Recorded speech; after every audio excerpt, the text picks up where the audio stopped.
मानवी जैन और the candidate show में आप सभी का बहुत स्वागत है। वैसे तो ये सभी जानते हैं कि भारत में हर चीज़ का गठबंधन हो सकता है, हर पार्टी का गठबंधन हो सकता है, लेकिन कांग्रेस और बीजेपी का गठबंधन कभी नहीं हो सकता। कांग्रेस काफ़ी ज़्यादा पार्टियों के साथ गठबंधन करके सत्ता में आगे आती है, लेकिन वो कभी भी ऐसा सोच भी नहीं सकती कि वो कभी फ्यूचर में, भविष्य में या प्रेजेंट में, वर्तमान में भी कभी भी बीजेपी के साथ गठबंधन करेगी और कोई भी सत्ता पाने के लिए चुनाव लड़ेगी।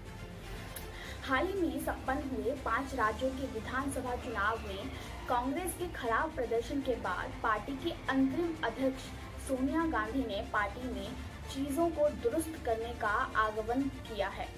कांग्रेस कार्य समिति की बैठक के संबोधन में सोनिया गांधी ने कहा, हमें इन गंभीर झटकों का संज्ञान लेने की जरूरत है।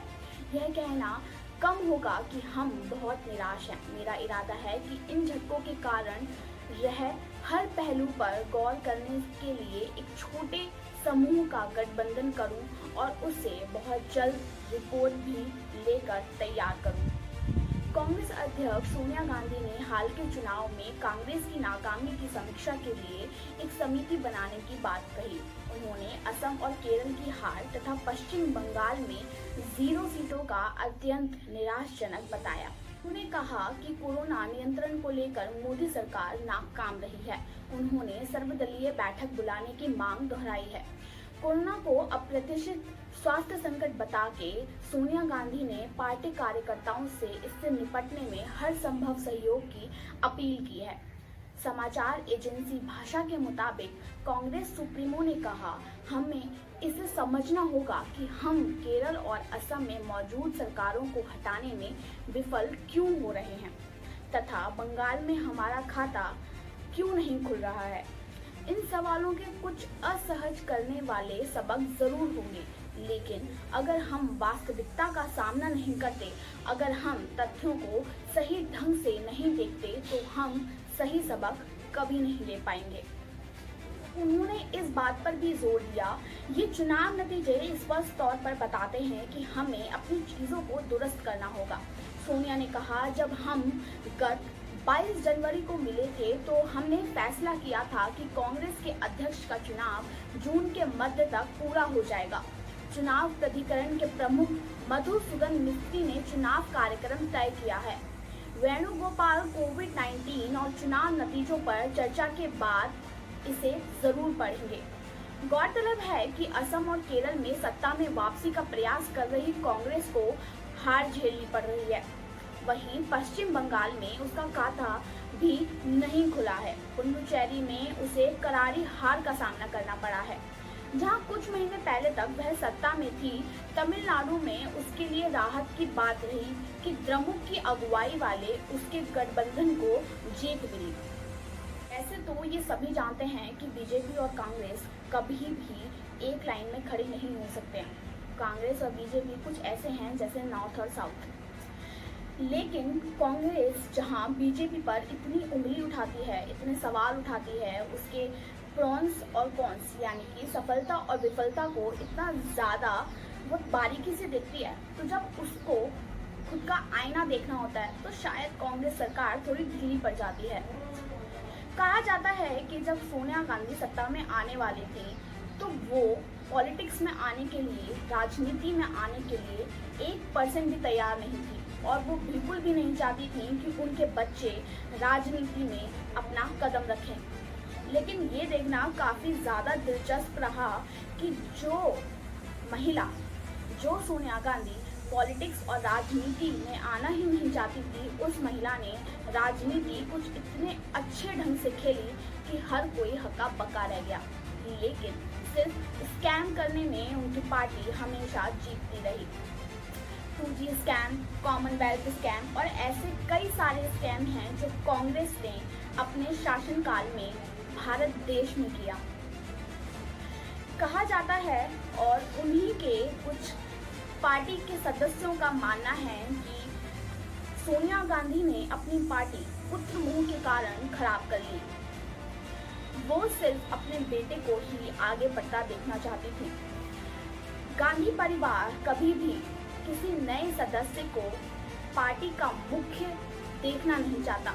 वो सिर्फ अपने परिवार को ही पीढ़ी दर पीढ़ी आगे बढ़ाना चाहता है और चाहता है कि ये राजनीति सिर्फ गांधी परिवार ही संभाले, ना कि कोई और दूसरा इंसान या कोई और दूसरा व्यक्ति।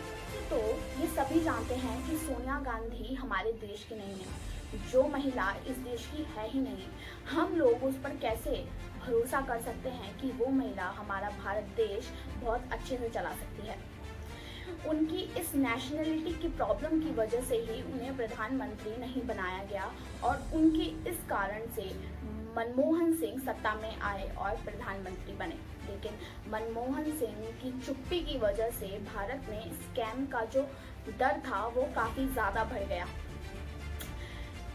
रमेश शंकर जो राहुल गांधी के हेल्पर थे, जो उन्हीं के साथ उन्हीं की पार्टी में रहते थे, उन्हीं ने एक बयान जारी किया था कि राहुल गांधी कांग्रेस पार्टी वो इंसान चला रहा है जिसको पॉलिटिक्स का पी भी नहीं पता। अब ये उन्होंने राहुल गांधी के लिए कहा था या प्रियंका गांधी या सोनिया गांधी के लिए, ये तो वो ही जाने। लेकिन उनका ये स्टेटमेंट काफी ज्यादा सच है। जो सोनिया गांधी अपने बच्चों को राजनीति में नहीं लाना चाहती थी, आज उनके बच्चे ऐसी मशीन बनाना चाहते हैं जिसमें आप आलू डालो और सोना निकले। शायद राहुल गांधी के सपने कुछ ज़्यादा बड़े थे, लेकिन वो उन सपनों का 0% भी पूरा नहीं कर पाए। तो एक बात तो सच है, जहाँ राहुल गांधी हमेशा अपनी ट्विटर के जरिए अपनी बात रखते हैं, तो मुझे एक चीज़ ज़रा भी समझ नहीं आई और मैं इस चीज़ का काफ़ी समय से इंतज़ार कर रही हूँ कि जो बंगाल में जो हिंसा हो रही है उस पर आके राहुल गांधी अभी तक चुप क्यों बैठे हैं। क्या ये बात उनके लिए ज़रा भी ज़रूरी नहीं है? जो लोग बंगाल में मारे जा रहे हैं, क्या इंसानियत के तौर पर भी राहुल गांधी उन लोगों के लिए न्याय की मांग हृदय नहीं कर सकते? क्या राहुल गांधी और प्रियंका गांधी तब भी चुप रहते अगर ये हिंसा यूपी में हुई होती? वैसे तो सोनिया गांधी बहुत ज़्यादा ज्ञान बांटती हैं। बीजेपी के लूजेस को, बीजेपी की हार को वो इतनी बारीकी से देखती हैं कि कोई और दूसरा इंसान उस बारीकी को देख भी ना पाए। लेकिन जब बात खुद की पार्टी की आती है तो उनका चश्मा थोड़ा ढीला हो जाता है। सोनिया गांधी ऐसा क्यों नहीं करती कि वो बीजेपी की जो खामियां हैं उसको देखने की बजाय अपनी पार्टी को संभालें और ये देखें कि आखिर उनकी पार्टी हर जगह हार ही क्यों रही है। इससे हो सकता है कि आने वाले समय में शायद कांग्रेस भी कहीं जीत जाए। बात करें वर्तमान की, तो कोविड-19 की सिचुएशन हर कोई जानता है, फिर वो गांधी परिवार हो या मोदी सरकार, हर कोई जानता है कि कोविड-19 से भारत देश में कितनी अफरा तफरी मची हुई है। तो राहुल गांधी ऐसा क्यों नहीं करते कि जो उन्होंने कांग्रेस राज्य के सरकार ने, कांग्रेस शासनकाल में उन्होंने जितना पैसा कमाया या कह सकते हैं स्कैम जो उन्होंने करे, उन पैसों से वो किसी की भलाई क्यों नहीं करते? वो चिट्ठी लिखकर प्राइम मिनिस्टर को ये तो बता रहे हैं कि हमारे देश को वैक्सीन की ज़रूरत है, वो अपने उस खजाने में से थोड़ा सा कोष निकाल के बाहर से वैक्सीन आयात क्यों नहीं करते? और क्यों नहीं लोगों की मदद करते जब उन्हें इतनी ज़्यादा परवाह हो रही है? तो थोड़े दिन पहले तक तो राहुल गांधी संपूर्ण लॉकडाउन की मांग कर रहे थे ट्विटर पर, अपने ट्वीट हैंडल पर ट्वीट करके।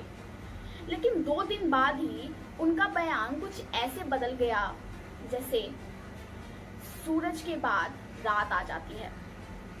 उन्होंने 2 दिन बाद ही अपना बयान बदलते हुए कह दिया कि मोदी सरकार देश को संपूर्ण लॉकडाउन की तरफ ढकेल रही है, जो कि देश के हित में बिल्कुल नहीं है। आखिर जब राहुल गांधी अपने बयान पर ही नहीं टिके हुए हैं तो क्या गारंटी है कि आगे चलकर वो हमारे देश के लिए भी टिके रहेंगे? जब वो 2 दिन के अंतराल में ही अपने बयान को यूं चुटकियों में बदल रहे हैं तो क्या गारंटी है कि आगे चलकर वो अपनी ईमानदारी इस देश के लिए नहीं बदलेंगे? वैसे तो राहुल गांधी को बहुत चिंता है हमारे देश की, हमारे देश के लोगों की। उन्हें सब पता है कि वैक्सीन आ नहीं रही है, वैक्सीन मिल नहीं रही है, लेकिन अपनी खोज जो उन्होंने जो इतना पैसों का भंडार उन्होंने जमा कर रखा है उसमें से वो कुछ भी नहीं निकालना चाहते, क्योंकि उनका कोष ज़रा खाली हो जाएगा। ये देखना बहुत ज़्यादा दिलचस्प है कि कांग्रेस और बीजेपी की लड़ाई भविष्य में कितनी आगे तक जाती है। लेकिन मैं कांग्रेस सरकार को एक राय देना चाहती हूँ कि जब आप किसी के ऊपर उंगली उठाते हैं तो 4 उंगलियां आप ही की तरफ होती हैं। कृपया दूसरों को ज्ञान देने से पहले अपने तरफ आईना ज़रूर कर लें और देख लें कि आपने क्या क्या खामियां करी हैं इस देश के लिए, और आज भी आप उन खामियों को पूरा बिल्कुल नहीं कर पा रहे हैं। अधिक जानकारी के लिए, ताज़ा खबरों के लिए और कुछ ऐसे ही डिबेटिंग बातों के लिए हमारे इस शो कैंडिड शो को देखना ना भूलें। तब तक के लिए घर रहें, स्वस्थ रहें। धन्यवाद।